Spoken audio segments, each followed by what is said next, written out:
is up with the squad? It's Cess, your favorite auntie with Uncle Tendencies in the building with the political one. Y'all know what it is. Y'all know what it is. Y'all know what it is. We got to get to some education before we get to these basketball games. We got some good hoops coming on. But we've been listen, the weather and life and everything been keeping us from getting up here. So we got to get caught up on stuff.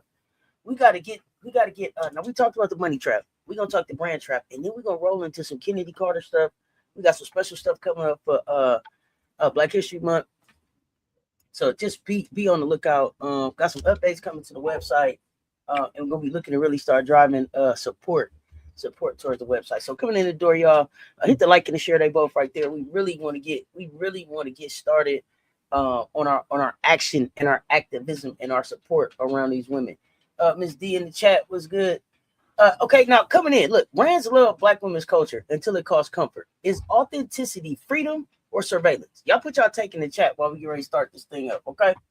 Let's start this thing up. Welcome back. For those of y'all that ain't been that's been here before, welcome back and welcome. Cess Talk Sports, BY's PoliSports Tea Time. It's tea time. It's not a debate space, okay? This is an accountability space. And I want to make sure that I make that real clear. It's not a debate space. This is an accountability space. In 2026, the issue surrounding Black women athletes is no longer talent. It's exposure or opportunity. The issue is control. Who controls the brand? Who polices the brand? So, and who absorbs the consequences when the brand disrupts power instead of serving it? That's when it get real interesting. You know what I'm saying? That's when it get real interesting. Joe Mama, what's good? Loretta, what's good? What's good, y'all? What's good? Come on in, hit the like and the share. They both right there.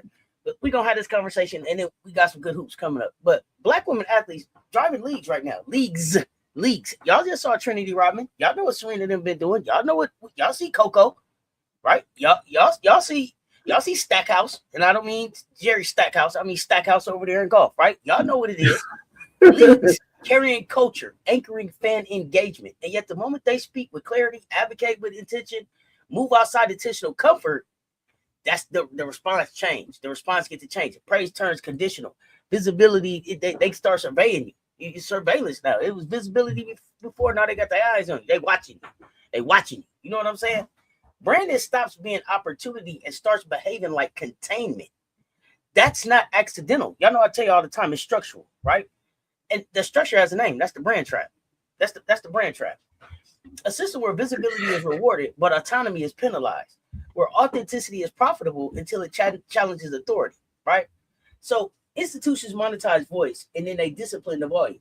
They want you to say something, then they gonna turn up or down how loud you get to say it, right? That's crazy.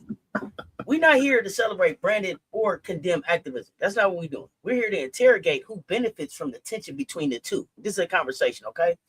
And respect our game and across PoliSports Nation, we're past awareness. We're the pressure phase. We in the pressure. It's time to apply pressure, right? If y'all haven't noticed, we are in the era of pressure. Plies told y'all last year, motherfucking pressure. Pressure. We are in the era of pressure. Pressure make diamonds, and pressure is what's moving the needle nowadays. Pressure requires clarity, though. So when conversations move from optics to power, I don't bring vibes. I bring the framework. That's why Political Lil here. Lil don't just talk branding as image. She breaks it down as political economy, how access is regression, how labor is disciplined, and how systems decide who gets protected and who gets pushed out quietly. Lil, set the front. Thank you, Auntie, and appreciate everybody who comes into these conversations. We need politics more than ever. You know, when we're talking about branding today, especially for Black women athletes, we're not talking about just logos and aesthetics. We're talking about power. A brand is influence packaged for the public consumption. And in this moment, that influence is inherited, it's political. A lot of politics going on these days. So whether an athlete intends it or not, their visibility gets filtered through race, gender, patriotism, protest, and respectability. The brand becomes a site where culture, capital, and politics collide.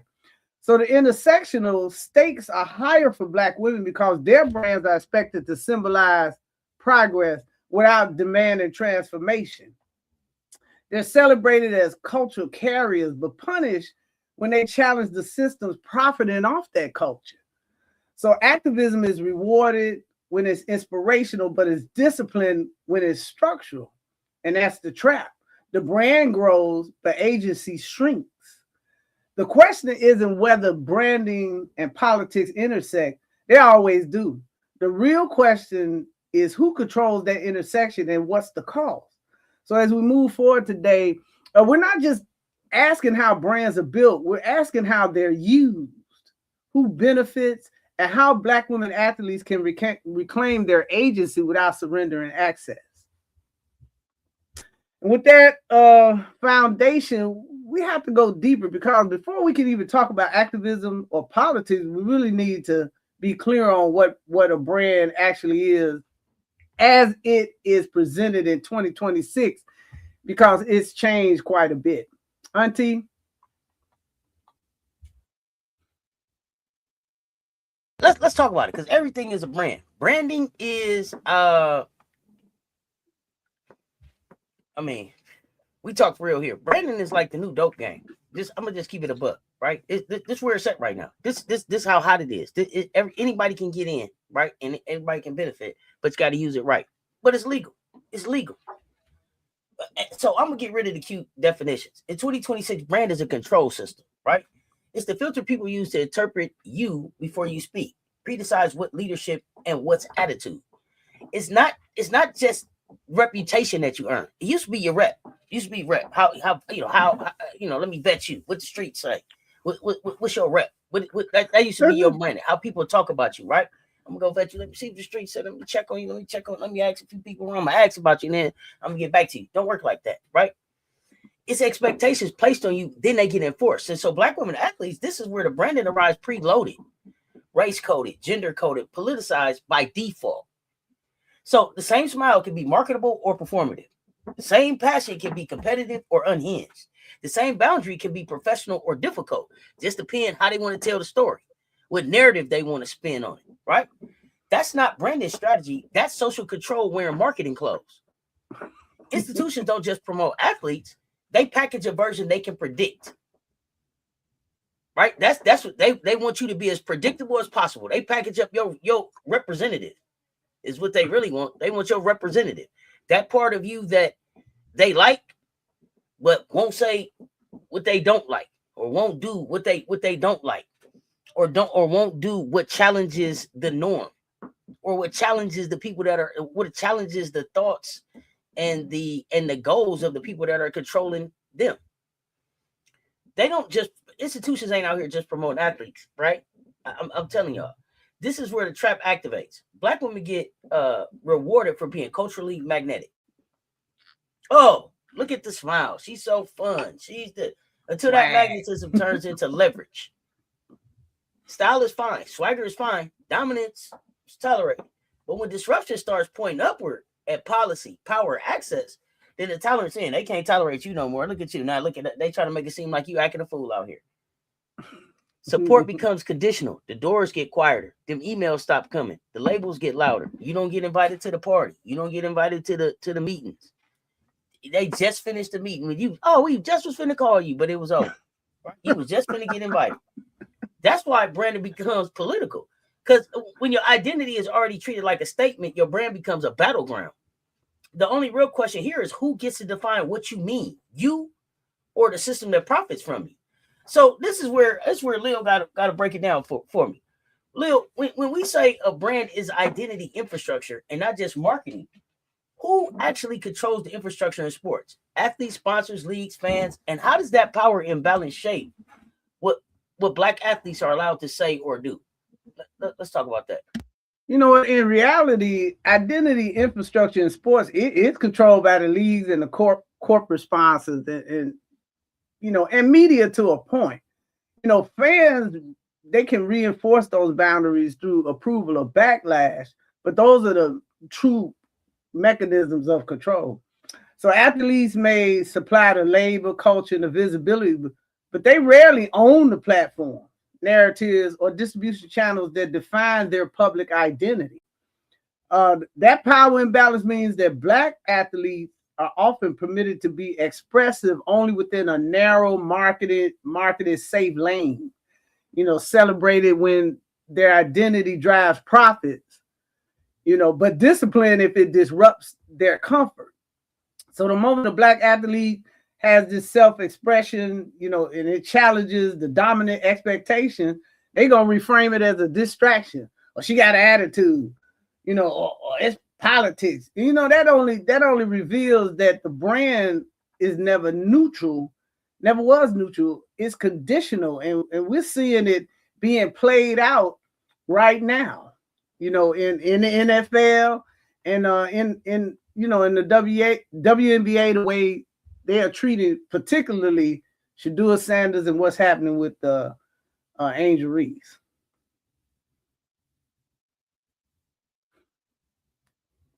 Leo, and not only just them, it's subtle stuff too. The Chennedy Carters, right? Mm-hmm. Right. A lot of these athletes, and you forget about them. Thank you.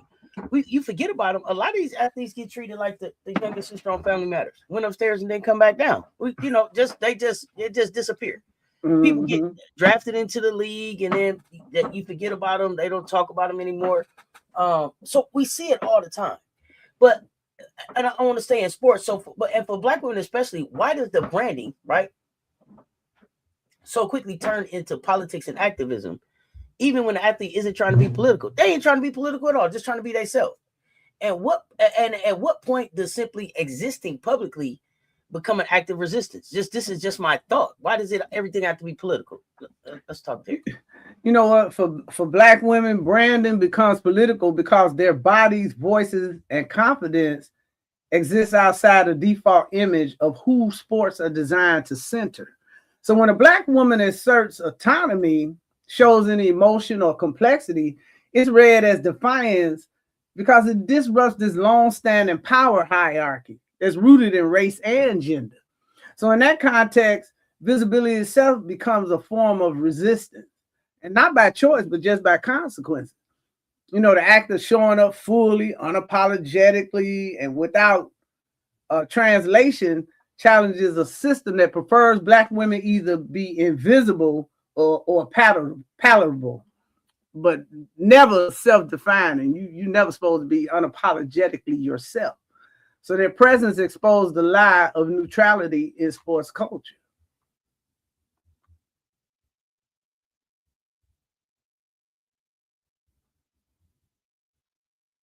I can't understand why they don't want the real. That's a good point. Why is it that you don't want the real? It's like you like it, and then it's like, oh, it's too real. Y'all let us know in the chat. When you think about your favorite black female athlete, or just a black or brown athlete in general, do you feel like their brand protects their freedom or manages their behavior? Right? And what have you seen them get praised for versus punished for? I'm interested. Y'all let me know. But I'm gonna go here. Why athletes can't escape this politics and activism? When athletes don't bring politics into sports. Politics arrives with the uniform. It goes with the uniform. It's political when you put the uniform on. The moment a black female athlete becomes visible, everything gets politicized. Her voice, her joy, her silence. Speak up and she's divisive. Stay quiet, she's disappointing. Dominance becomes symbolism whether she wants it or not. So then you just have, as a black woman, it's like, shit, man. If I want to be successful, this is what comes with it. How am I going to carry it? These are all the decisions that these women have to make going into these type of roles. Because you automatically become this public figure, whether you want to or not, and everything that you do is scrutinized. Ooh, and it's so crazy now. They scrutinize to the point who you following, who you unfollow, what you like, what you unlike, did you put a comment on that? I don't have time to keep up with all of that, but there are people out there that are masters. They'll let you know, oh, such and such unfollowed them. I barely remember who I follow. Okay, and I don't got time to unfollow nobody. If I'm following you and then you put out something I don't agree with, I probably just scroll past it or mute it on my timeline. I'm learning how to do that, and I'm learning how to spend my social currency better too in those ways, and being able to go back and block people and turn off certain things and be more aware about those things. But it's certain people out here who they like them, they check that, they hearted that, they only put a thumbs up on that. Just all of that. It's a science to this thing now, right? And sports don't just sit outside society. it's a reflection of society. And society is political by design. By design, it's political. So, and I think what's different now is speed and scale. Like I was just talking about, social media, NIL, global audiences. Nonstop commentary means athletes operate in real time and in fake time. In some of these situations, with the way AI, it just puts some stuff out here on you. They'll just take your name. And I looked up, and they had put out that one of my favorite players had a fatal disease. And this person is out putting up a post to say, no, it's not, this a lie. You know, for people to have to come up and be like, I ain't dying, I ain't this, I ain't that. I mean, people would just tell anything on it, and it doesn't have to be verified anymore. That's scary. Mm-hmm. And we have to keep in mind that these people they're not just performers, public figures under surveillance, labor disputes, pay equity, racial backlash, gender policing, national identity. All of that is taking place in the same arena that they're trying to make a few baskets and get some rebounds in. Silence gets framed as compliance. Advocacy gets framed as rebellion, and Black women get the smallest margin for expression. Uh-oh, she didn't smile. Uh-oh, she mad. Uh-oh, look at her. She about to cry. Look at them. Uh-oh, they laughing too much. They think it's a joke. Right? So when athletes can't escape politics, it's not personal. It isn't a personal choice. It's structural reality. Leagues monetize culture. Brands monetize visibility, and fans monetize access. So when systems fail to protect athletes speak because politics is already being done to them.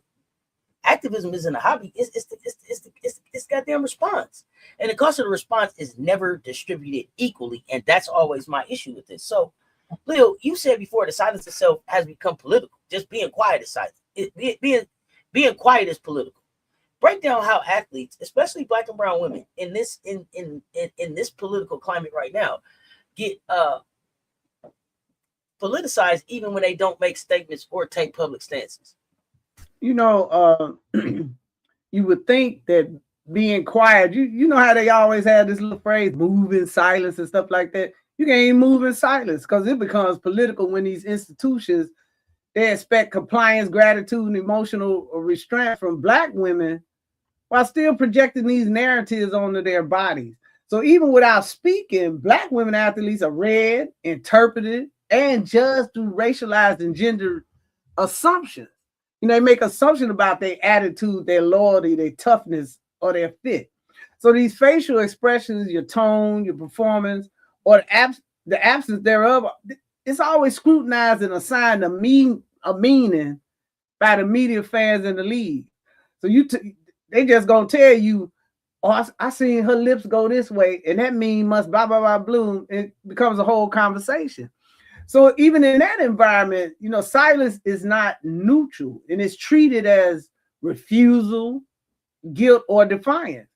So, you know, and the perfect example is when Angel Reese had all those problems with the Sky this year, and she chose silence. You know, and she was going along silent till she got into an access situation. Now all of a sudden, USA Basketball, she got to make some statement about something that's getting ready to happen in 6 months. You know, it's a forced type of response.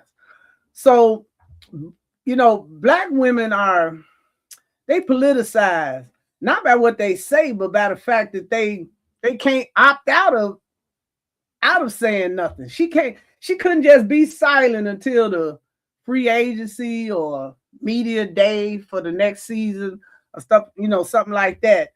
Just for her to be in the room, you know, somebody had to turn around and question her, you know, about what her plans was for going back. And that's what I mean by, you know, you can't even they you know, you get too loud, be quiet. Then when you be quiet, that's a problem. You know, so you in a just you ain't saying nothing. Situation. Why you ain't talking? Why you ain't all of that? Exactly. So I definitely get that. I definitely get that. But at what point does activism stop being framed as choice and start being a form of labor? Like that's something athletes are forced into because institutions, leagues, or sponsors won't address that harm. You know what? Activism, like, it becomes labor when these athletes are forced to fill institutional gaps without any protection, compensation, or power. So when these leagues avoid accountability of these teams in some cases, you know, they don't want to hold leagues or teams responsible for abuse, or they'll prioritize profit over safety. Then these athletes, especially Black women, are pressured to speak. And I just gave you a perfect example of that. Then they absorb the backlash kind of just to survive. So had Reese been asked this question at the media day, she was playing USA basketball, have a thing to do with her being on the WNBA court. If she had refused to answer the question or said, next question, then, there would have been a whole big controversy that may have put her career at risk. So, it's framed as optional. They'll tell you, yeah, you can answer, you can not answer, but that's not really true. So activism is really not a choice. It's a required that's imposed by institutional failure, where the cost of silence become higher than the cost of speaking. So they want everything to be okay with her and Chicago. So, Chicago's not being forced to ask, why did you all abuse this young woman on her job? They're not being asked that. But then she being asked how she gonna go and repair something that she didn't damage.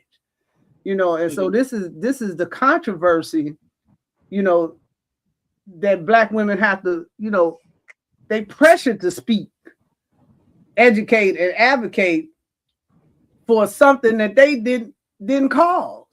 She didn't cause herself to be abused, but then they forcing you. You can't get on the USA team. Yeah, right. You gotta be the fixer. You gotta be the bigger person. You gotta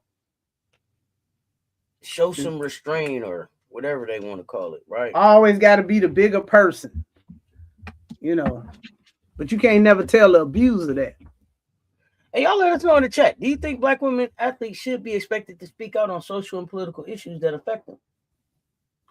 If it's yes, visibility comes with responsibility. If it's no, the burden is unfair and uneven. It depends. Support and protection have to come first. And I understand that. If it depends, because you want to be protected, in your job. But here's where the brand has stopped being marketed, Leo, and start operating like the control device. Once the Black female athlete hits a certain visibility threshold, her image becomes leveraged in a system that doesn't belong to her, and that leverage can move narratives. So it can shift fan behavior. It can force institutional responses. And the moment it has the capacity, it gets monitored. The moment it got that type of capacity, it get monitored. Brands love activism when it's rentable, when it read clean, when it sell hope without challenging power. But the second advocacy create friction against access, profit, or institutional comfort, that's the support gets conditional. Not always through cancellation, through narrowing. Your message gets rewritten into something safer. Your edges get sanded into inspiration. They start lightening up your color on with the photo imagery and shit. That type of stuff start happening. Your cause gets turned into a campaign while the structure stay the same. And athletes end up doing unpaid labor, defending values corporations advertise but refuse to enforce. And the bind is brutal. For right, use your platform and you trigger punishment. Stay quiet and you get phased out. But here's the problem, y'all. Either way, the system's trying to decide what you're allowed to mean. So the real survival skill isn't just building the damn brand; it's building a brand that can't be easily managed. And that's what the Sanders did. That's why they so mad at them. Well-off media got them just pushing, telling whatever they want their story to be. You go get it at well-off media first, right? Mm-hmm. This is what the Together type platforms give you: an opportunity to put the narrative out the way you want it to be. Having your own podcast, right? Partnering and visiting some of these other platforms that allow you to speak freely about topics that interest you. What's going on, David Berry Sports Highlights? So, Leo, when a brand when a brand becomes a political tool, who benefits first? The athlete, the institution, the sponsor, and how can athletes tell when their influence is being leveraged versus managed? Woo! I would say that when a brand becomes political, the institutions and the sponsors, they are always the first to benefit. See, they gain that cultural relevance. We seeing that with what's happening with the Pro Bowl right now. The moral positioning. Oh, we letting Sanders get in the Pro Bowl, and the marketing visibility. Verizon lost. Verizon getting outsmoked by T-Mobile in a particular market, the one Sanders represents, and so they want that marketing visibility, but they still maintain a structural control. I mean, because okay, you put this young man in the Pro Bowl, but what did the community get out of it? And he may get a little check, but did you come in with a scholarship program? You're throwing something to education for the visibility and cultural relevance that this young man is bringing 10 million eyes, because I believe he got 10 million followers. He bringing 10 million eyes to the Pro Bowl that lost 18% viewership last year. Wasn't nobody watching the Pro. Wasn't nobody planning on watching it this year, except for now that he in it. You're going to bring all these young eyes to the program. So athletes can tell. You gotta remember when the brand didn't want us. Remember when Verizon first got out here? Remember when Verizon first came out? Verizon didn't care if our community had a cell phone number. They wanted you to have $1,000 credit, a thousand credit score, 17 jobs, somebody gives some blood, everything to get a Verizon. Think about that, y'all. If you go back, if you old like me, think about that. Verizon was one of you down there probably could get into the White House quicker than you could get a Verizon phone line. Then these other people started popping up and taking advantage of the fact that this is a viable market. There's a powerful spending dollar here, and then you start seeing the Metro PCSs pop up, the Boost Mobiles, right? All of these brands that eventually ended up getting bought out by bigger ones. T-Mobile too, right? They pop up. I mean, Metro PCS was like going to a goddamn high school reunion. Everybody was at the Metro PCS store. Metro PCS was the first place that you could take your equipment back in there and say, I upgrade this. And people was going back getting new phones like new shoes. Oh, it's a new one coming out every month. I remember that. But the bigger companies didn't want us then. It wasn't until somebody saw some value in us. Think about that, y'all. We was talking to y'all about Anta and Kyrie and what he's doing with Anta shoes and HBCUs. Next thing I look up, Anta then went and what? Bought into Puma. Because now what? Now HBCUs will have this opportunity. They always want the power of what we can do. We have to be careful about who we partner with and how we partner with them to make sure that that our message is not being controlled. It's a collaboration. You gonna give the people that I bring something that they want to see, and I'm gonna give the people that you bring something that they want to see, and you bring something that I can't bring, and I'm bringing something that you can't bring, and it has to be a collaboration like that. The minute that they want to control our voices and say, well, you can say this, but don't say that. Well, wear this, but don't wear that. Well, you can be here, but you can't be there. That's when it's not a collaboration. That's when it's control. So, Leo, what separates branding that empowers athletes from branding that quietly controls them? Is it ownership? Is it fan backing? Is it the contract language, or something deeper in the ecosystem? Well, let me say this first. I think most athletes can tell when their influence is being managed, and when it's being managed, then you get more of a symbolic outcome. They're excluded from the decision making, the equity, and the long term, ownership. So I think people like Sanders, I know we're talking a lot about him. I think he realizes, his call to the Pro Bowl, even as a replacement, was not based on anything football related, visibility related. So, when you empowering brand, it gives athletes some autonomy, protection, and stakes beyond the visibility. But controlling brand and prioritizes optics over their agency. So, you know, the ownership and contract language kind of matters, you know. And we just, the ecosystem doesn't really allow the athlete to define themselves without punishment, because then when they do, you know, it's always something. Empowerment kind of shows up when athletes can evolve, dissent, or, you know, be imperfect without losing access or income. So that control reveals itself when branding rewards conformity, you know, polices tone. It limits the identity and what's commercially safe. And so that's just not a legal difference. It's really cultural structure and enforced through power.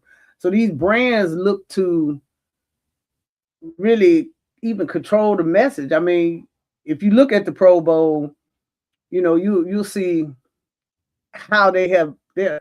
And he's not the only person playing in the Pro Bowl, but I'm just amazed at how you're gonna see his presence probably more than anybody else out there. And that's gonna be a control mechanism. And remember, you know, they didn't appoint him in time enough for him to show up and try to bargain anything. You know, it's just a whip you out there. You know, and as part of your job, you can't really turn it down, although some of the bigger athletes do turn down, you know, Pro Bowl, because it's just not what it used to be. You know, so that's kind of how that happens. Well, not only that, Lil, not only that, the Pro Bowl, they need a reason to keep talking about NFL football to the Super Bowl, right? Yeah. And so Shedeur Sanders, as you get these I don't know, it's a week off or so for the Super Bowl, and you're getting ready to come up on the Pro Bowl and all this stuff and happen. They have been talking about him more than anything else in NFL football all season. They're gonna squeeze the last little drop of money that they can get out of him this season. I mean, they say, hey, come on, we gonna. It's like, you know, you ringing the towel and you still ringing it. Hey, they are ringing every dime they can out of Shedeur Sanders this year. This season. Yeah. And that's what they've been doing to nephew. That's what they've been doing to nephew all season. Yeah. All season. From the time that they started at the draft, they have been just wringing money out of this young man. Wringing money out of this young man without having any respect for who he is as a person, as an athlete, as a quarterback, as a black man giving back to communities, right? And he don't do nothing but keep standing up and doing the right thing. And that's why delayed don't mean denied. This is they did the same thing with Asia, just not as prominent because people don't follow it as much. But they ring as much as they can out of A every chance they get. Asia, we're gonna make you the global ambassador of the league, but we don't respect you enough to even meet with you.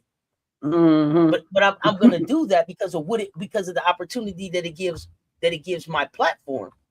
It gives me even more of an opportunity to show how I give back and the things that I care about, utilizing their platform.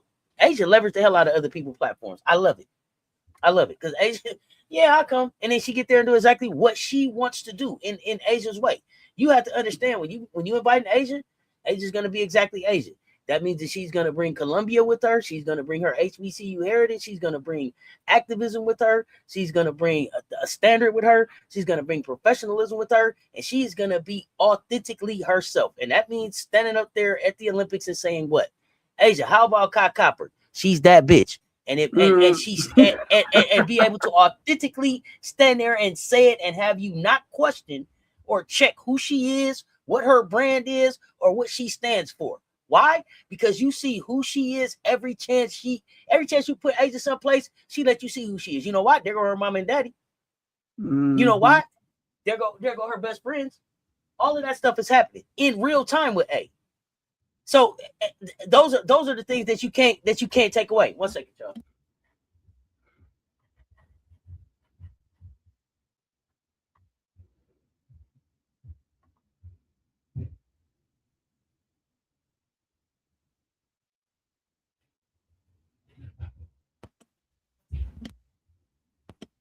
Sorry about that, y'all.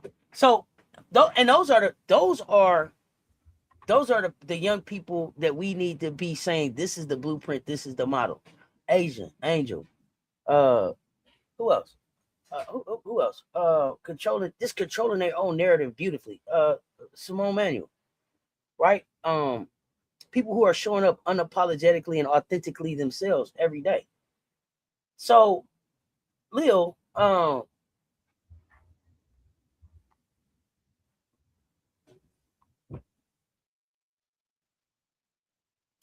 I feel like it's that the bind is so brutal for Black women. Use your platform, trigger the punishment. Stay quiet, you get phased out. Either way, the system is trying to decide what you allowed to mean. So the real survival skill isn't just it's that not being managed piece, right? Mm-hmm. So when the brand becomes the political tool, who benefits first? It's always it always. I was gonna say the institution, but it always seems like it's the sponsor. yeah, because the institution representing the power, but the sponsor with their ability to control the money, and the media with their ability to control that visibility, they always get paid first. It's always them first, you know. And then they always.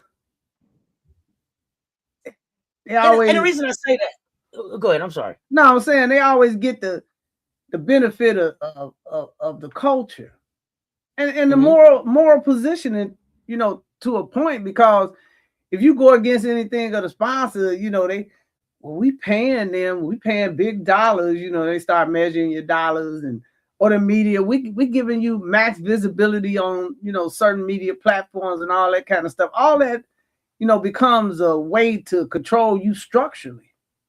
Yeah, so you paid me, so I'm supposed to go against what I believe as a person. I got to check. So I should put my morals to the side. I got to check. So I shouldn't stand up for what I think is wrong. Just shut up and take the money. But you know what? Check this out, Cess. You will hear our own people, advising that. Get your paycheck. I just take the money. I just take the money. That's why your silly ass ain't got the opportunity, because you ain't got the backbone to do what you supposed to do in this situation. They looking for you. Now, I just take the money. I just take the money. Yes, sir, master. I take the money. I just take your house nigga ass on out the way. Out the way. We don't need a yes sir, master, no. So we don't need that right now. We need to be standing up and demanding partnerships, demanding collaboration, demanding that we are able to be recognized in these collaborations as individuals. There are things that are going to be important to me that aren't going to be important to you. But if we are really going to collaborate and partner, if I believe in this collaboration with you, I am going to actively stand with you for the things that are important to you. And you're going to actively stand with me for the things that are important to me. This is how we work this shit out. This is how we get to solutions. And it's going to be some things that I'm going to say, hey, you know what? This meeting ain't for you. And it's going to be some stuff that you're going to say to me, this meeting ain't for me. Because there are some conversations that we have to have as a culture to be able to move forward in some of these things. There are some things that we just have to have. Hey, I'm sorry. Now, after we talk and then y'all talk and then we'll talk together. But we need to talk this out first. And we have to be able to be respectful enough of each other to say, you know what? That ain't none of my business over there. It is some things that y'all need to work out as far as what the system looks like and why it looks like that, and what you can do to help fix it on your end. And I'm going to see what I can do to help fix it on my end. But see, some of this stuff you're not going to be able to have a suggestion on because you ain't never lived it. You can't feel what this is. So please stop trying to fix it for us. Just give us the space and the opportunity and the respect to fix it how we need to. And then if we reach out and say, hey, these are the things and these are the ways that we feel like you can assist, and you want to assist, fine. Otherwise, some of the stuff we're going to have to work on our own.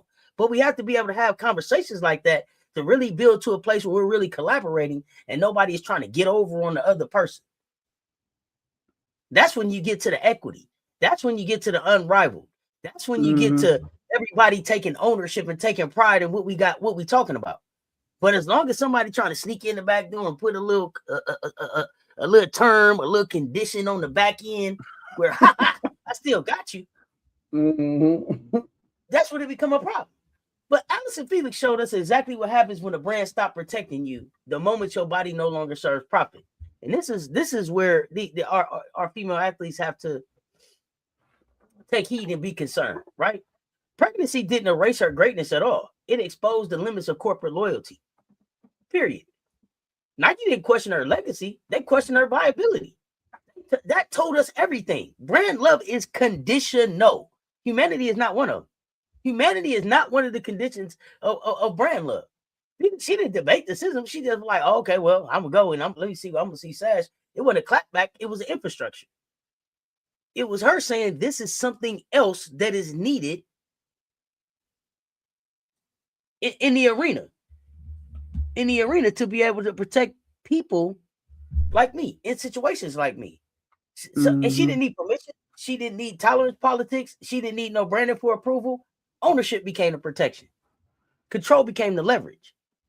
That's the lesson. Own it. When the brand becomes a ceiling, the move ain't adaptation. It's replacement. Make it this out of here. Oh, yeah, we ain't doing that no more. How many times you go hit your head on the ceiling? You gonna just keep, nah. You gonna find someplace else to be. You gonna find out, you gonna get a bigger room. I've outgrown this room. I'm hitting my head on the ceiling. And it ain't nothing that's supposed to stop who I am and what's coming for me. So let me get out of here. This room too small for me. And we have to recognize when the room is too small for us. We don't never get too big for the room. The room gets too small for us. Step out that room. That means that you've outgrown that spot. Your brand is bigger than that. And don't let them make you feel like it's not. Oh, you only gonna be able to sell shoes over here on the east side. No, when there's people calling me on the west side asking me for shoes every day. No, I'm gonna step out. I'm gonna branch out. I'm gonna see what's globally out here.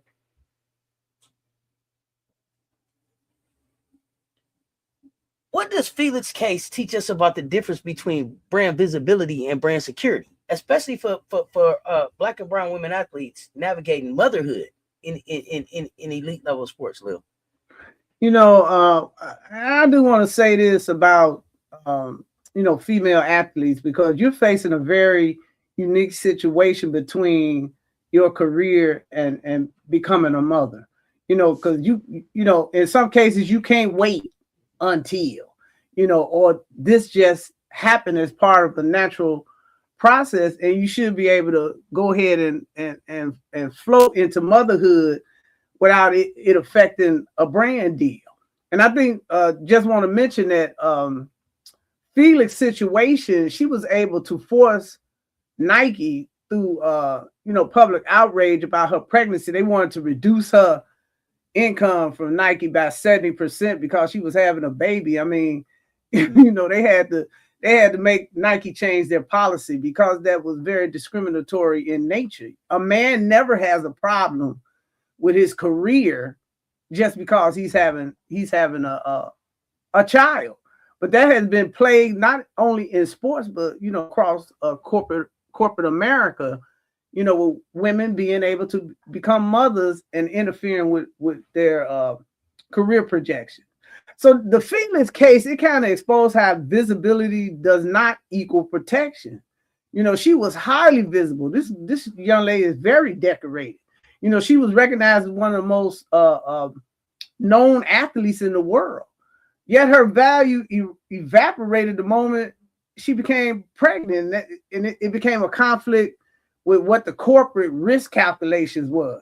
You don't tell me that I have to avoid being a mother, because you did some mathematic risk calculations. It was really ridiculous. So for Black women, motherhood is often framed as a liability rather than legacy. That's ridiculous. So revealing that brand partnership frequently celebrate your image while withholding security and protection for the fact that you're becoming a mother. I mean, you look at some of the celebrities like Beyonce now, they on major magazines. Rihanna and them celebrating their pregnancy. That same thing should hold true for athletes. Nike should have just did some magazine spreads while she was going through the process and instead of trying to financially punish her. But her experiences, it shows that visibility without contractual safeguards leaves that athlete vulnerable. So you have to put those. That's why they had to change.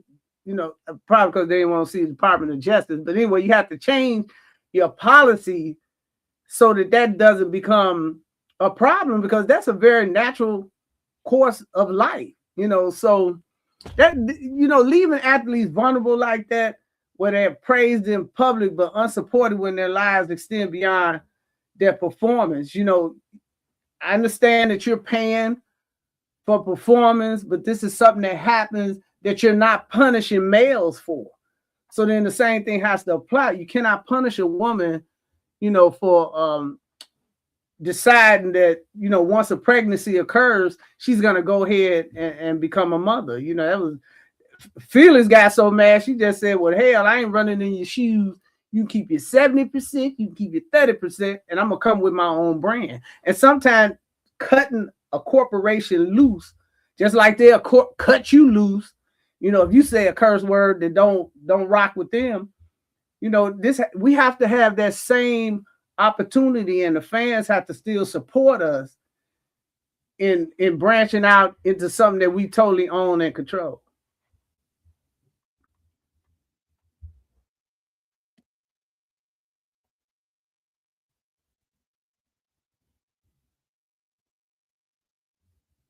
What up, MJ? So, Leo, is the SASH model a blueprint for future athlete activism, or is it a response that only becomes possible once an athlete has already, paid the price inside the system? It's really it's both a blueprint and a consequence. It demonstrates what athlete empowerment can look like when ownership, values, and identity align. But it also reflects the reality that such freedom often comes only after the athlete has paid the price inside the system. Felix had to experience loss, risk, and reputation tension before she could build something on her own terms. So that raises a critical question: why must an athlete endure harm, i.e., injuries, before earning autonomy? So the model works, but the cost of entry exposes a system failure, and that's what we need to start concentrating on: structural failures, system failures. How people are being treated in these brand alliances. And whether we need to stop supporting these brands, teams, leagues that abuse these athletes, in this way.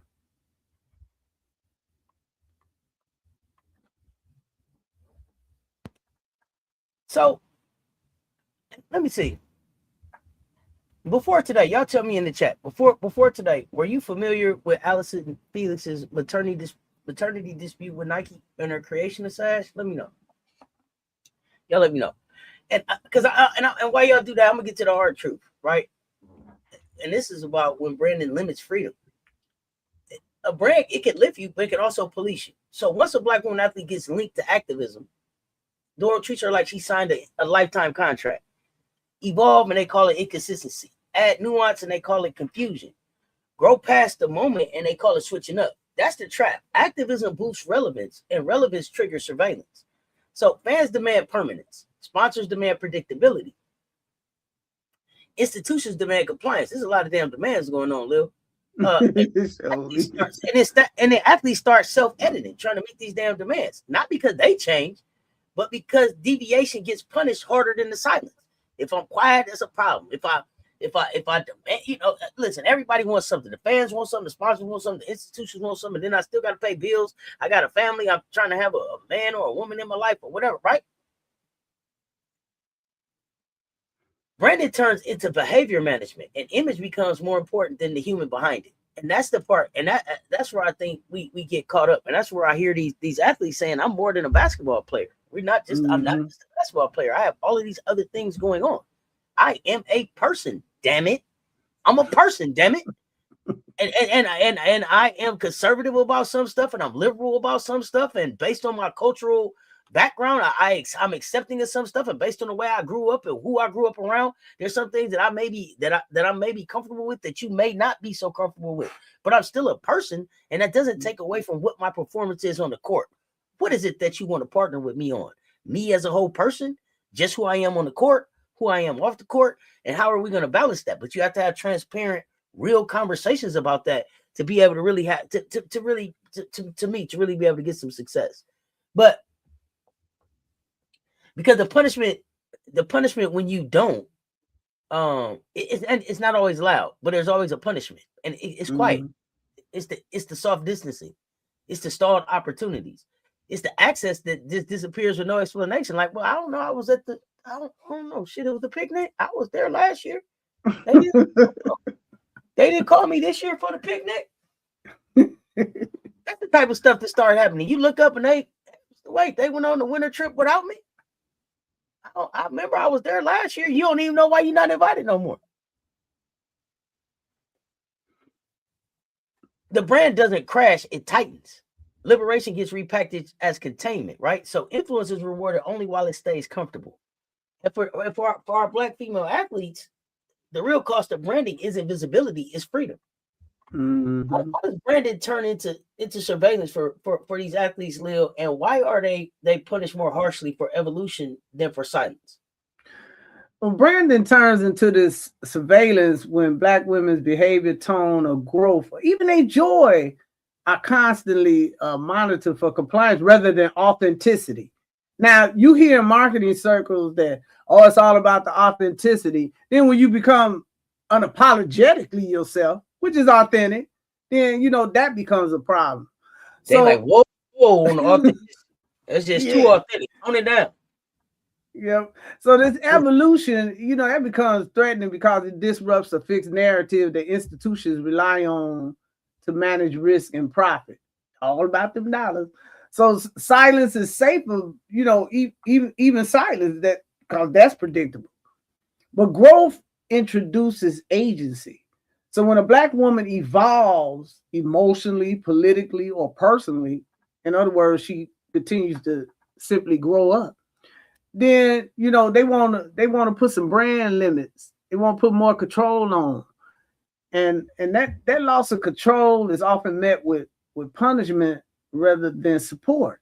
I mean, these especially, I mean, these institutions are bad enough, you know, and that includes, I'm talking about leagues and teams and such. But the sponsorship is even more ridiculous because it's tied to your wallet. So when they want, you know, some type of compliance, you know, you just can't really brush it off. You know, it has to come under all types of consideration. But, you know, do you want to be controlled by every dollar out there? You know, every dollar you're trying to make, you know, the problem is constantly having to navigate those choices, you know, and this is, you know, our Black women athletes, they suffer in silence a lot of times. A lot of times we don't know why they have a change in attitude or why they step back.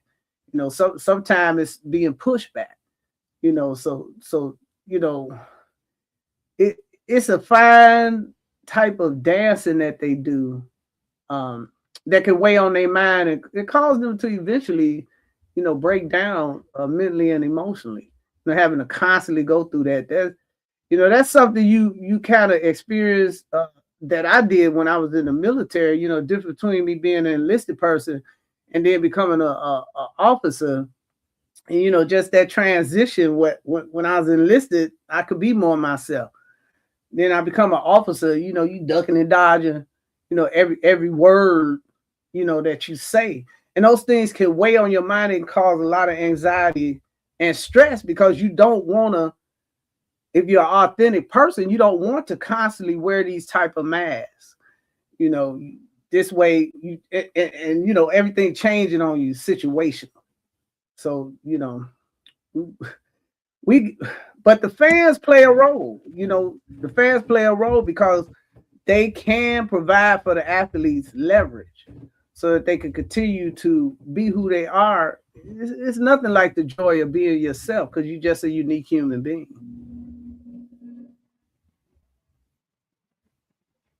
Absolutely.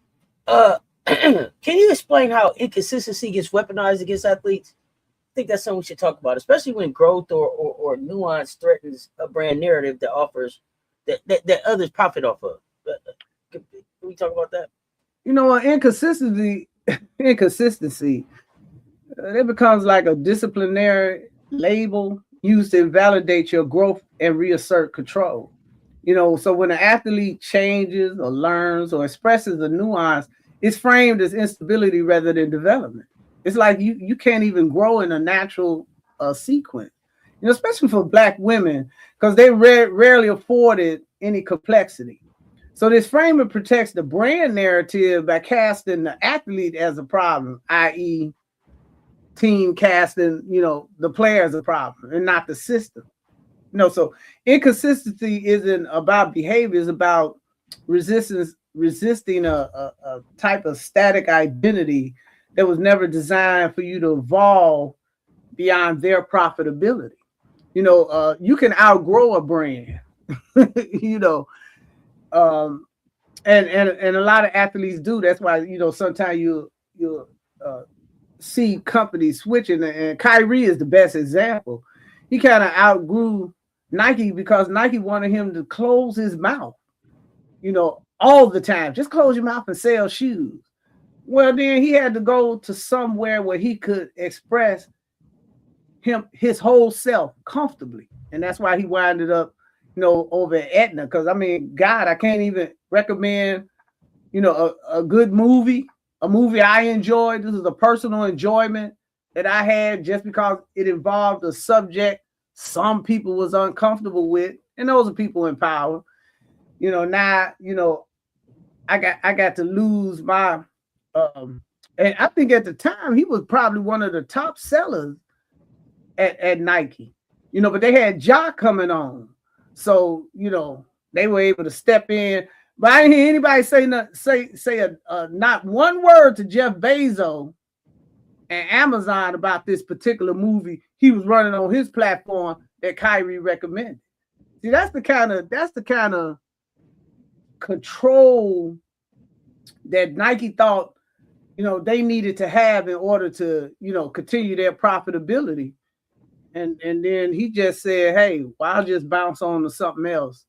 And, that's why having options, I'm so glad that other shoe companies are emerging so that these athletes have options to go other places and still, be rewarded for being themselves. Yep, these are good names I'm seeing pop up in the chat. Kyrie, we was just talking about Kyrie, Chris Jackson. Y'all may not remember Chris, Mahmoud Abdul-Rauf. Mm-hmm. y'all may not remember Chris, man. Chris was an athlete, boy. he was Steph before Steph. If you get a chance to go back and check out Chris Jackson, Mahmoud Abdul-Rauf, his story was powerful. Amazing. I believe great. A great hoop player, and I believe he was just if I remember correctly, he was Muslim. He wanted to simply pray. They got on him because he would pray. He would turn and pray at certain times. He would turn to the east in the national anthem, right? And they did not like that. Like he was kneeling in the national anthem before people were kneeling, and not necessarily kneeling. It was just I don't necessarily believe in that, and I'm not gonna instead of disrespecting it, not coming out, not being here. This is what I'm going to do during this time. For look, see, feel for me, so that I feel good about who I am, and I feel like I'm still being authentically me, and I'm not trying to cause a fuss. I'm just trying to be me, and we got to make room for people to be able to be them. But yeah, he converted to Islam in the early 90s, I believe, and then they got mad at him about praying during the national anthem. Well, which was weird because you see a lot of players drop their head and pray during the national anthem.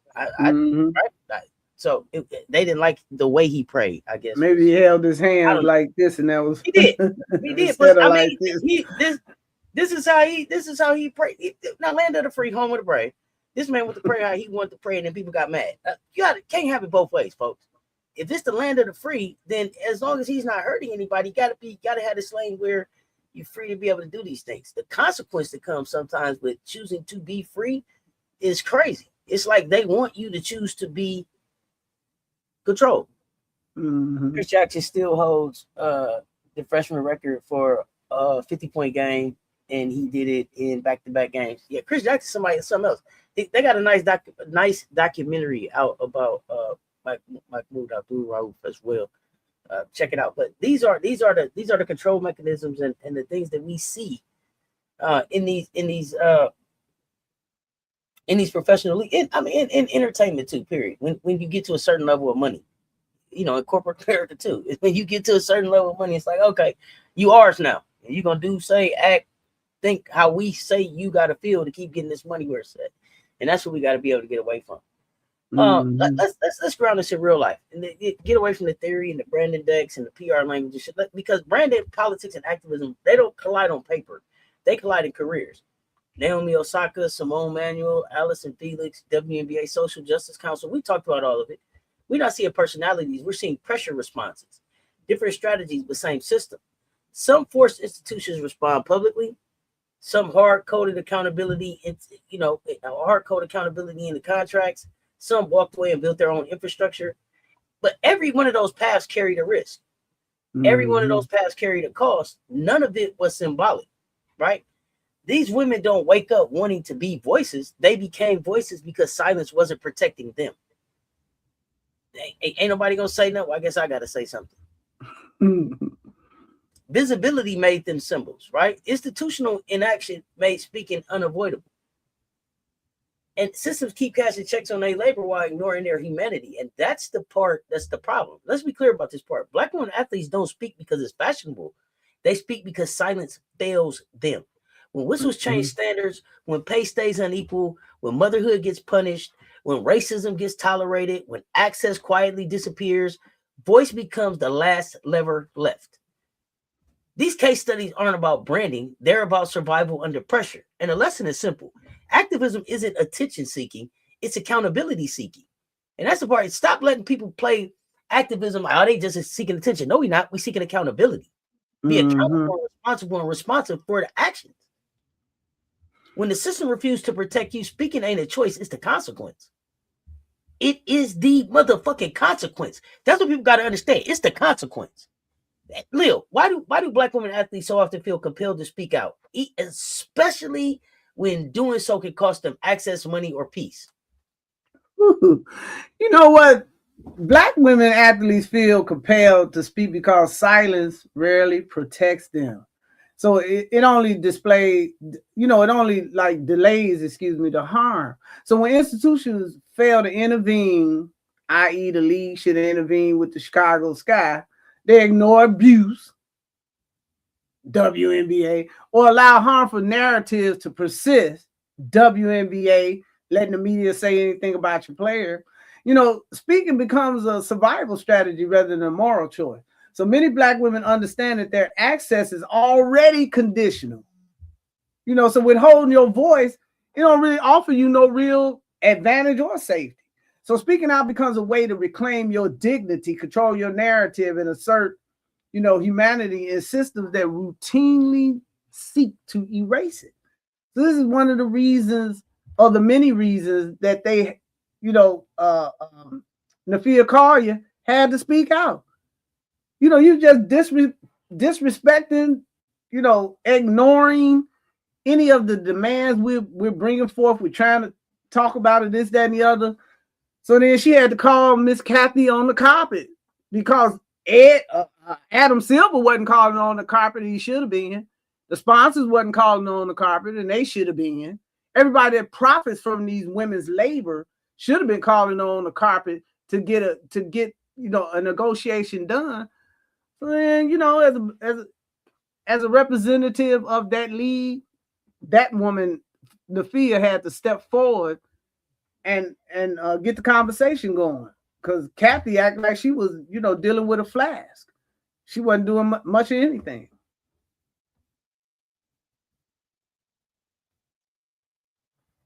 Absolutely. How does public expectation turn athlete voice into both a source of empowerment and a heavy burden, especially when they expected to represent entire communities? Public expectations, they amplify the athlete's voice while simultaneously overloading it with responsibility. And Nafia is a perfect example of that. Black women are often positioned as symbols rather than individuals. And so they're expected to educate, uplift, and endure on behalf of, entire communities, while their voice can create empowerment and visibility, also carries the weight of scrutiny, backlash, because even Nafia got some backlash, and impose on them impossible standards. So the burden isn't just speaking, it's being held accountable for outcomes they don't control. in a system that benefits from their labor without sharing any of the risk. I mean, the CBA negotiations have become so ridiculous that now they want to transfer all of the expenses onto these women, still take all of the revenues and then make them pay all the operational costs. I mean, for you to even come to somebody, halfway educated, you sounded ridiculous. There's a big space between, getting revenues from what I generate, and then you as a business not wanting to take care of the responsibilities, and then you go collect all of the profit. It's absurd, and so they have to speak out whether backlash comes or not. Not only collect all the profit, Lil, they gonna collect all the profit, and then we gonna let you know if you get some. That's the part that's the killer. Yeah. We gonna collect up all the profit. We gonna collect up all the profit, and then after we gonna let you know if you get any of the profit after we finish doing what we doing. We gonna let you know. It's the we gonna let you know part that is ridiculous. Before today, y'all tell me in the chat, had you heard about social justice campaigns or advocacy efforts within leagues like the WNBA or the NBA? Let me know. Yes, no. Follow them closely. Heard about a few. Wasn't aware. Let me know because they out there.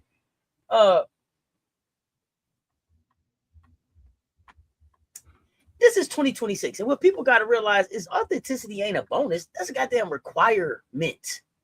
That is a requirement. Allowing people to be up and be their authentic selves is what is going to push the needle on collaboration, on creativity, on being able to grow, on being able to sustain, right? If you're not authentic, listen, first of all, who want to be around some fake shit?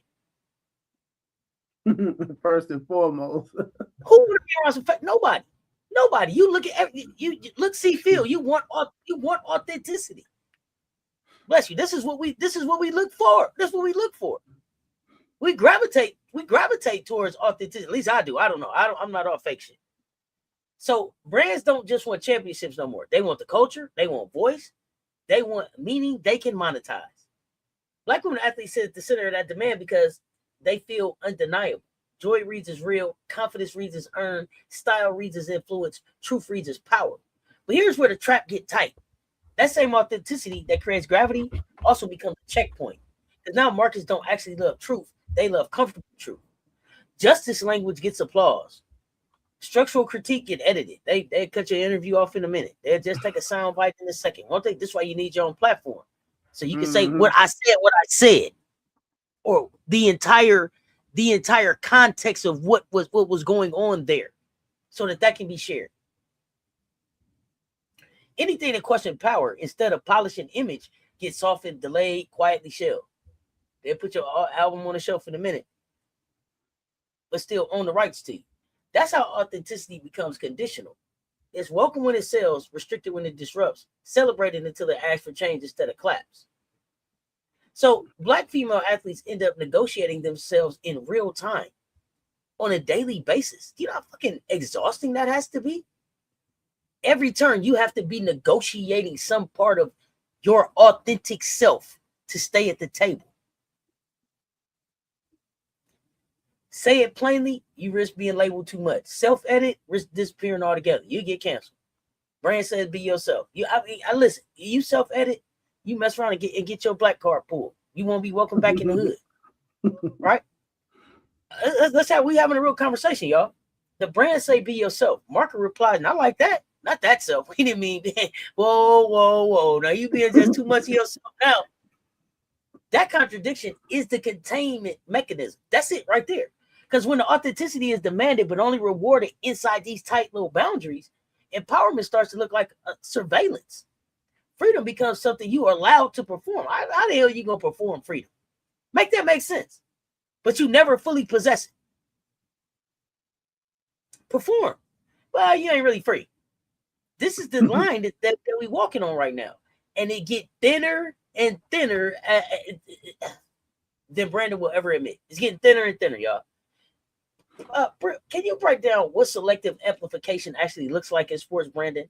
How certain messages get elevated while others get muted, ignored? Lil.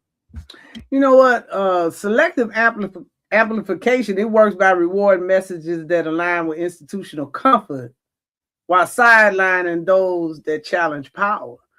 So brands and leagues, they elevate certain athlete voices when they reinforce marketing values or resilience, unity, inspiration. But then they'll withdraw their support when the message introduces critique, accountability, and complexity. So the athlete isn't silenced outright. They're simply given less access, fewer platforms, and reduced visibility. So over time, this teaches athletes which part of themselves are safe to express and which will cost them reach. And that for you to have to deal with that is really mind-boggling. And that goes back to self-policing, self-editing, and all those things that are very unnatural. When you're trying to be yourself and you can't even express yourself, these things play on your mind very heavily.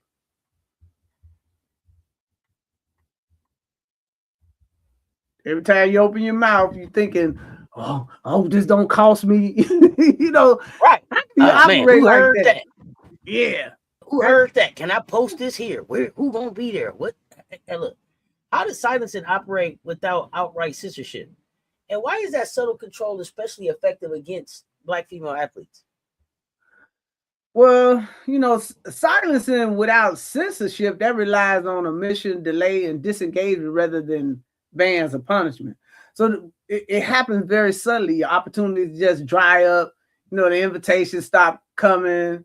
Oh, you was my girl. The narrative shift. And then the support becomes conditional, all without a clear policy violation. You suddenly disappear from a campaign. And, well, what did I say or what did I do? You're looking back in your contract to see if, you forgot to say, but you didn't put a hand here, this, that, and the other. So it's a subtle control. And it's especially effective against Black women because it's easy, to deny them. And it's always difficult to prove, so it allows institutions to maintain plausibility while enforcing conformity. The sky is a perfect example of this.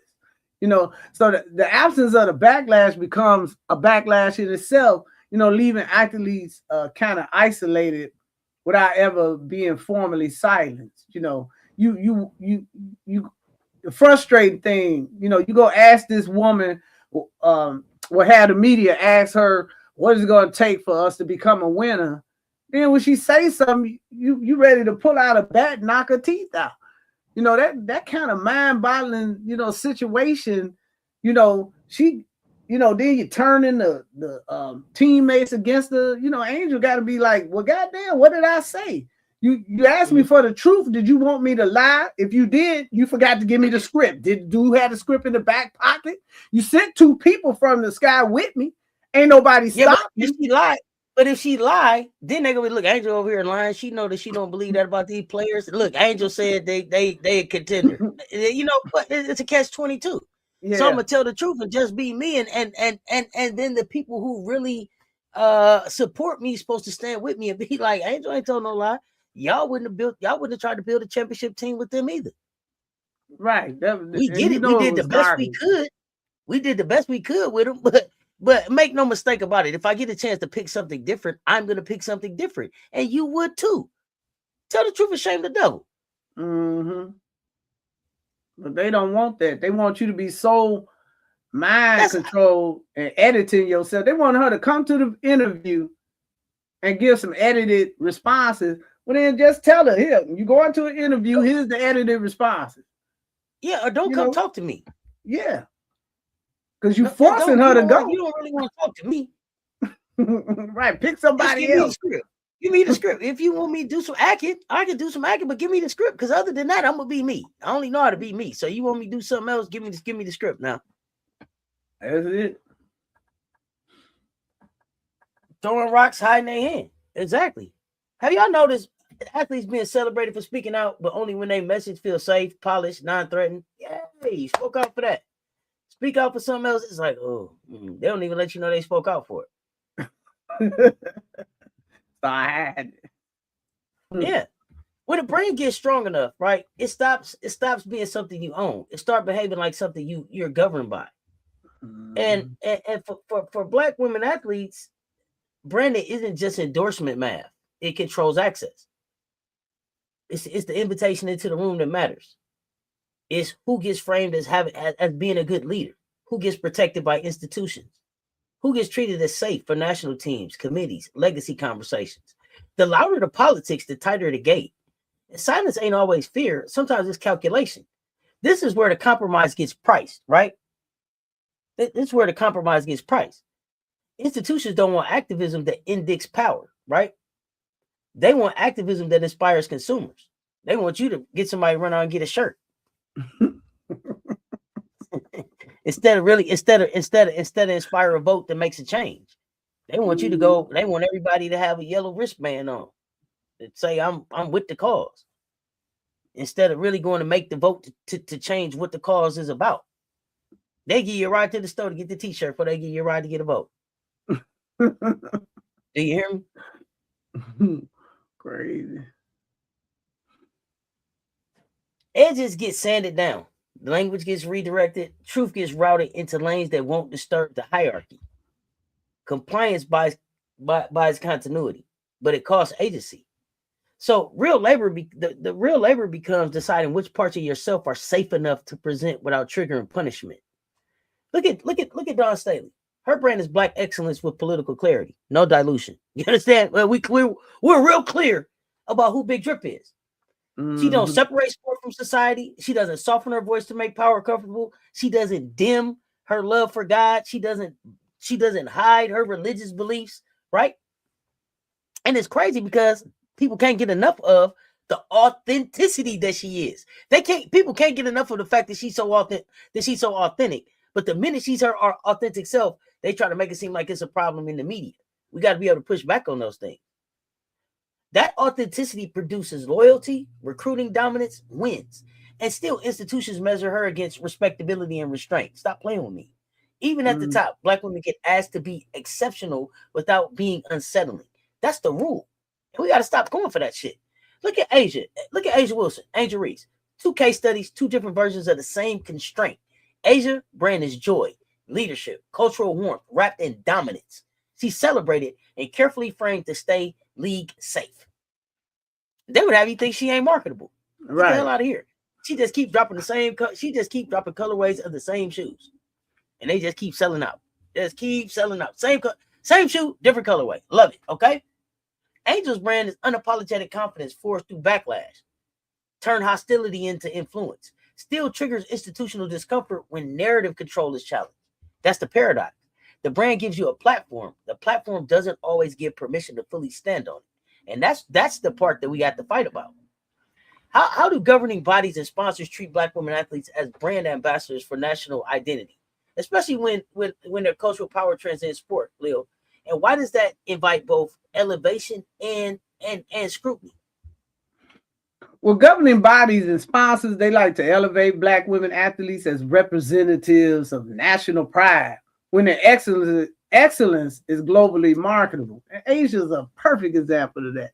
But then that elevation comes with strict expectations of comport and loyalty. So that cultural brand is welcome as long as it reinforces a polished, unified narrative of the greatest nation.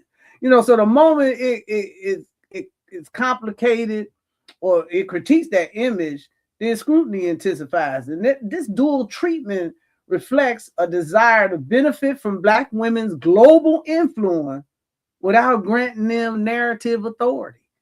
So elevation in this context is conditional and then it's closely monitored. That perfect example is when she called Kai, that bitch. They didn't want that said. They didn't want that said, oh, she's a great athlete, this, that, and the other. But that's not how you culturally put it out there. It is what it is. And so they try to get you to, be a version of what they think is going to sell instead of just being yourself. And then but you want to market me just like this stuff with them making her the global ambassador. You want to give CC all of games on the TV, all the attention, all the amplification in the media. But then you want me to step out here into the world, to enhance your brand. That's a perfect example of trying to benefit from Black women's global influence. But then you don't want them to have no kind of narrative authority that goes with it. The narrative is she the face of the game, as opposed to I'm the global ambassador and the face of the game. I got people having to have to keep saying that instead of you using your marketing dollars, to make that identifiable to every country and every basketball player globally. Leo, I'm gonna give you something I want to have a conversation about at a later date, but you just made me think about something. It's a conversation I think we need to go back to. These companies position themselves where it's hard to boycott them, right? Boycott in the sense proof. Of boycott proof. In the sense of you can look at Nike and be like, okay, you're doing all of this stuff with CC and some of these other athletes. You say, okay, I'm not with that. It looked like you're trying to put her on a pedestal before she's won anything, right? Mm-hmm. So okay, I'm not gonna support you. But then they turn around and Asia's dropping shoes at Nike. Well, what do I do? Do I not support Asia? Right? Well, boycott proof. I don't know if it's a real thing, but it's no, it is because the NFL doing the perfect thing with Shador. You abusing this young man publicly, humiliating him, putting him down in the draft when you know damn well he wasn't 144th best player. Look at all the shit they have done to him. And then you using him and his cultural relevance to keep your raggedy brand in the news. You understand what I'm saying? So then you can't not support. I'll give you a perfect example. I didn't think that anybody should have bought a Shador jersey this year. You didn't give him the number 2 that you should have gave him. You come up with some excuse about that. You got this man out here selling $250 million worth of jerseys that's going to be split between all these teams, so everybody getting a cut off of it. But then you abusing him, got him on silent. Then when you finally let him play because the people were raising so much hell, you abuse him, taking him off the field, doing touchdowns and all this kind of nonsense that was going on. Then the people so disgusted, you get he go take a Black man's coaching job. A person that has won twice the number of games he's won. He's getting rewarded for failure or rewarded for this abuse of this player. Well, if you don't support Shador by buying the jerseys and showing his ability to have, elite marketability, this, that, the other, then it's a double-edged sword. They have it set up where you can't ignore the NFL because you want to support this young man who you see is being abused by this agency. So that's a perfect example of how they, leverage that in a way that you can't really boycott them, because you boycott the 70% Black players, that are in there in some shape, form, or fashion. But even in his case, if the Cleveland fan base come out and say we're not supporting, this young man. This organization because of the way they treat this young man, then it's still a situation where you kind of, the young man gonna kind of lose out because he doesn't get to play in front of a capacity crowd to show his worth. Then there's no news, there's no highlights, there's no mandatory TV appearances and stuff like that. So it's a kind of a catch-22 situation. You hate to see that going on because we should be able to snatch our dollars, and one other reason too, Cess, these athletes need to get some apparel on their platform, because I will buy a shirt for representing Shador, but I'm not buying it from fanatics. I'll buy it from his platform. I'll buy something from his platform. So I think that hopefully the players in the future will be able to get their own licensing deals directly with NFL platforms, so that we have a choice of where we buy and where we spend our dollars in support of these athletes, instead of, oh, we gotta support them and we're gonna spend our money and we support the very people that are oppressing him and abusing him. Absolutely. Got to check where we buying this stuff from. Got to check where we buying this stuff from. Yeah, Shador sells some of his own merch. Angel sells some of her own merch. Shador cut a deal. He cut a few deals. So Shador made some money this year, but not as much money as they made off him. Yeah, that's the thing. And they should have collaborated with him more. High Vibrations was good. Officer T. Davis was good. Welcome, new member. What's happening? So, talk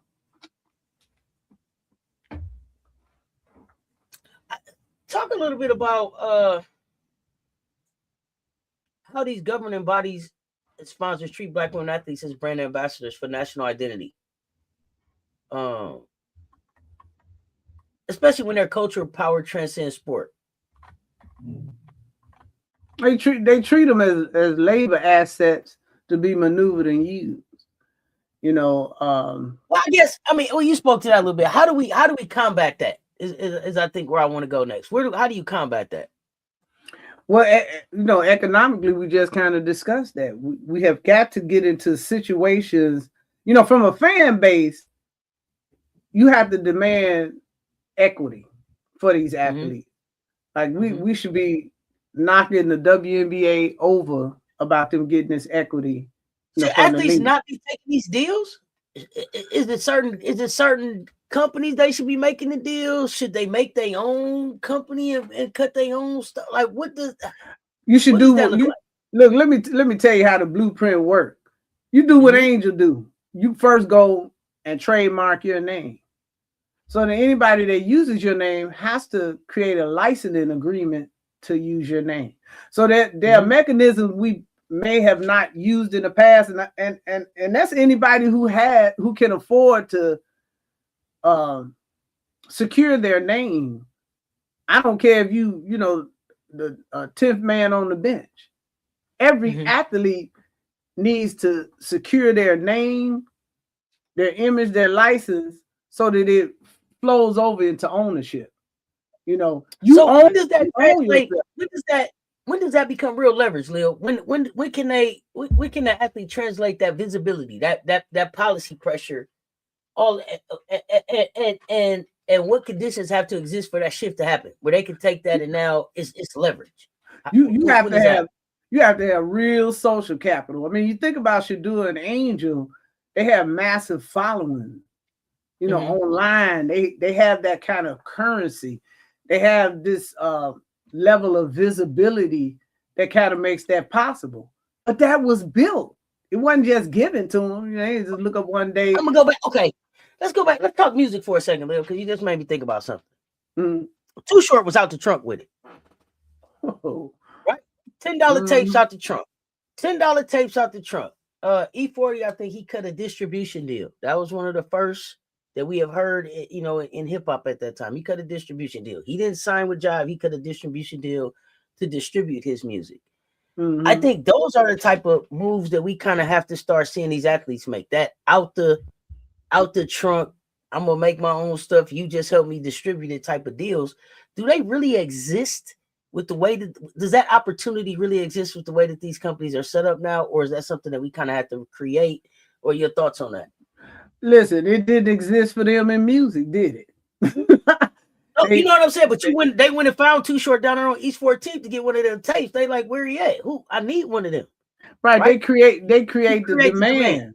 Yeah. Okay. So we, those kind of things were created in,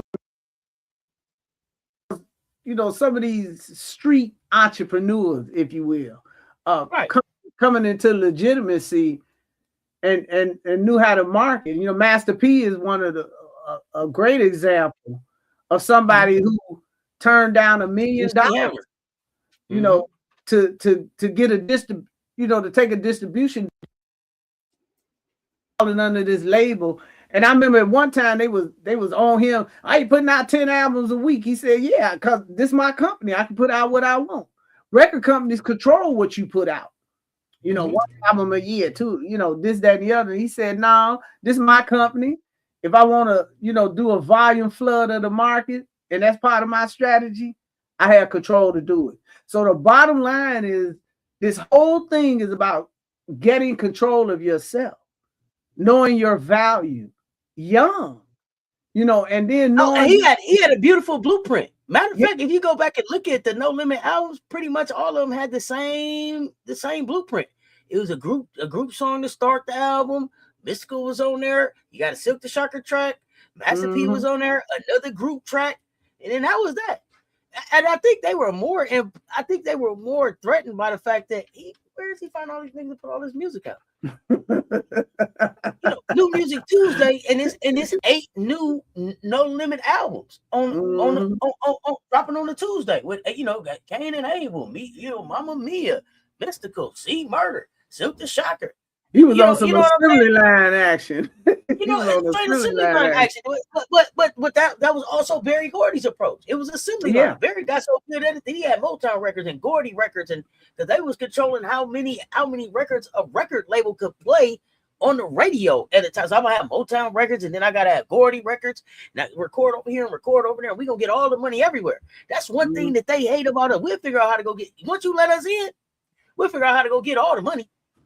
Our ability to vertically integrate and figure out how we can just do it all ourselves is one of the most beautiful superpowers that we have as a people.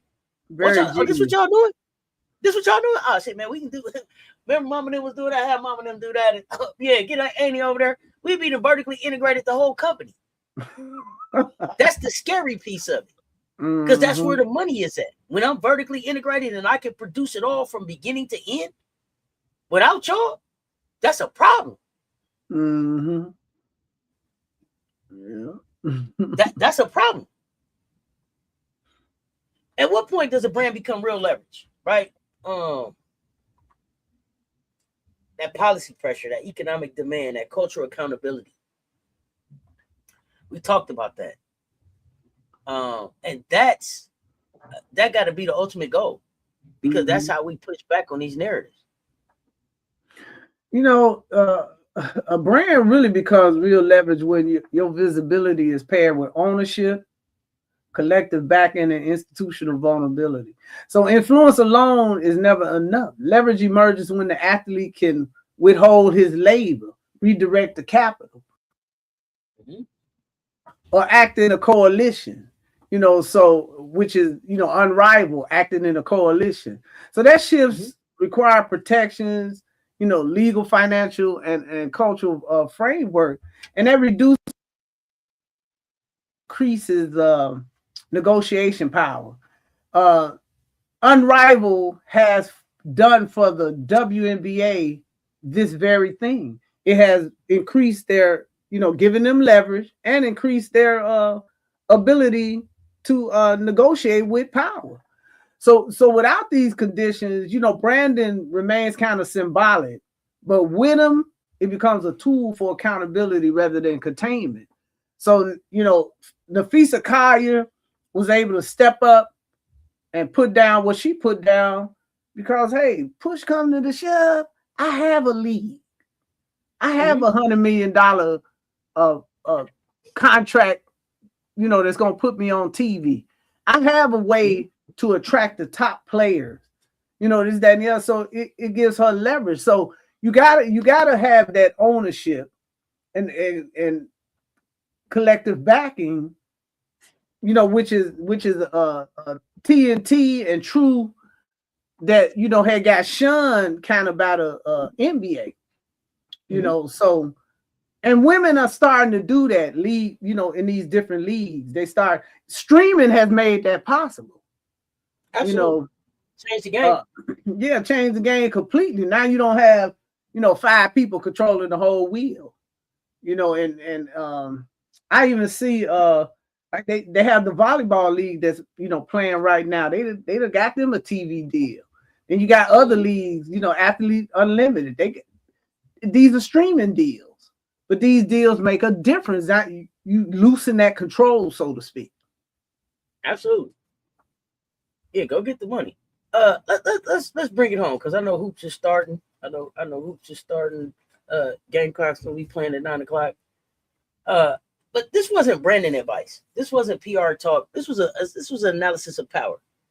We know how branding can elevate Black women athletes, how it can also discipline them. We made the point clear. Athletes don't drag politics into sports. Sports drags politics into them.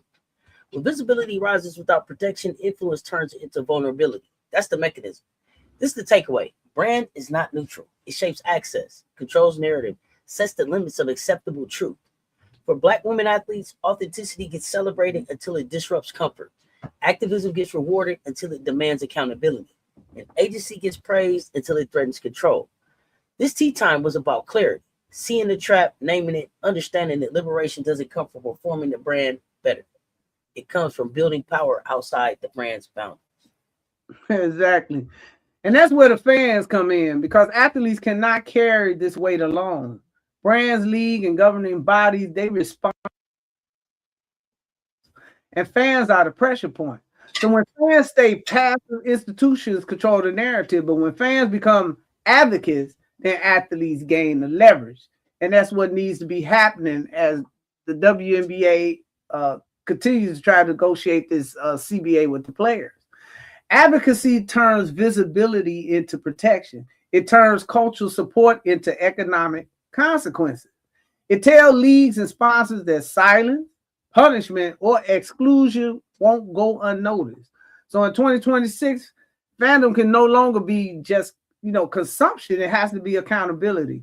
If we want athletes to speak freely, evolve honestly, and lead boldly, then we as fans have to build the conditions that make that possible. And that's how brands stop being cages and start becoming leverage. Yeah, before we go, I'm gonna answer this question real quick. I'm gonna answer this question, Lou. You can give your answer to high vibrations. So with that being said, do you think that Nafisa negotiating in the CBA is a conflict of interest? It benefits her because she has her own league. No, I'm gonna say no at this point. Here's my thing. I said from the very beginning that Unrivaled in itself was a conflict of interest. I said it from the beginning. The WNBA thought that it was gonna fail. So they was like, we're not worried about that. We're not worried about that. So they set themselves up for this. They made this bed. Now they got to lie in it. At this point, the fact that they let people work in two leagues, is amazing to me. But you let them go play international. You let them go play AU. Don't get mad now because it's been caught on and it got hot. It's so right no, here but yeah, it's right here at home. But again, I get what you're saying. I thought it was a conflict. I kept saying no way in the world. There's no way in the world that you would be sitting up in negotiations, looking at everything that I do to be able to set up my business in my league and then leave out talking about I'm going to my second job setting up a league. Just ain't no way that I would have went for that. But because they went for that, and because they have routinely set this precedence where they let women go play in other leagues, I feel like they got to live with it. I feel like they got to live with it.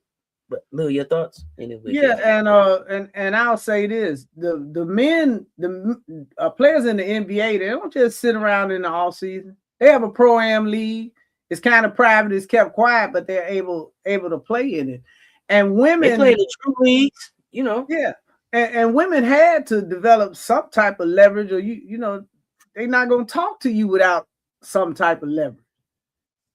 And this is a beautiful thing she has set up, that keeps women from having to do the wear and tear of travel on their body or going into these foreign countries and they can bop you over the head because you had a barrette at the head. This, that, and the other. You don't have to be subjected to that when you can go down. Mm-hmm. Miami is a very relaxing place and close to the Bahamas. I'd be surprised at how much negotiation she actually does, right? Like, because Neck is the president, right? Mm-hmm. So I would be surprised at how much actual negotiation Stewie, because it's both Stewie and Nafisa Right. Are they vice presidents or something in the They have positions in the they hold positions within the WNBPA. The union, So yeah. I would be surprised that but it'll be interesting to see how they try to negotiate that out in this CBA, because I'm sure it's something they want to get rid of. Yeah, look, ownership is never a conflict of interest in a sense. It's only a conflict of interest of those who don't want you to have any ownership or equity. It's a conflict of interest for the owners, in terms of them not wanting you to have any type of leverage. I don't think it's a conflict of interest as long as it doesn't interfere. It's just like you working at Amazon and they telling you working at McDonald's on your second job is a conflict of interest, or driving Uber is a conflict of interest. How? Not a conflict of interest. Unless you go give me that salary to go along with it, then that's not a conflict of interest. Me trying to survive and be able to pay my rent. Don't count my coin. But I get what you're saying. It seemed like Nafisa is the president. We barely see or hear from NECA lately. I think that's by design. And I think it's a good idea too. Yeah, I think it's by design. I think it's also easier to look at NECA and Stu. Look at Stewie and Nafisa. Nafisa has gone out of her way to let us know what's up with her and Kathy. Well, the thing is, you're an owner talking to another owner with Nafia. You see what I'm saying? You talking to the league, and you're an owner of the league. And because Kathy took her butt down there and sat with Nafisa as an owner at Unrivaled in the off season. Exactly. So she wasn't hanging out with NECA. In this situation, then she visibly was like, "Nah, that ain't what happened." I think it got a little bit more personal for this. But we're gonna get ready to wrap it up. We just wanted to remind y'all that, listen, everything that Lil talked about advocacy, that's the work. If this conversation moves you, don't let it stop here. Join the Respect Their Game advocacy group. Turn awareness into action. RespectTheirGame.online. Use your voice. Use your platform. Use your fandom with intention. Spend your social media currency wisely. Next up on PoliSports Tea Time, a 4-part mini series. We're gonna do Blackballed but paid. The Chennedy Carter Question. We're gonna talk Chennedy Carter. We got a 4-part series on Chennedy Carter. Blackballed but paid coming up. When talent is undeniable, but the narrative is unforgiving. Why is elite production still not enough when power controls the story? We're asking why one of the most electric guards in basketball isn't on the biggest stage in the world, the WNBA, because sports are never just about the games we play. They're about the stories we tell and the systems we expose. Y'all stay tuned. Talk soon. It's Cess, your favorite auntie with Uncle Tendencies and Political Lil. We out, y'all.